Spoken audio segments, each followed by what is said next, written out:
Okay, okay, thanks.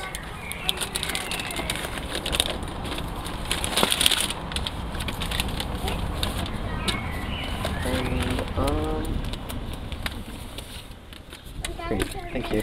You can keep the change.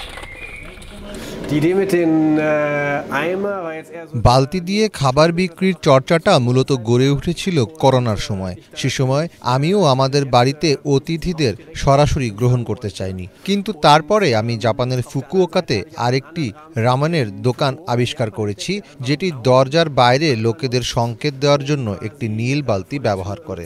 আমার কাছে বিষয়টি বেশ আকর্ষণীয় লেগেছিল। আমি খেতে ভালোবাসি এবং স্কুলে পড়ার সময় থেকেই আমি জাপানি খাবারের প্রতি মুগ্ধ হয়েছি, তাই এটিকে কাজে লাগানোর মতোই একটি আইডিয়া মনে হয়েছিল আমার। বালতি একবার উপরে উঠছে আবার নিচে নামছে, আর মানুষও এটি বেশ উপভোগ করছে। Und ja, haben die Leute natürlich total aufregend und spannend gefunden und seitdem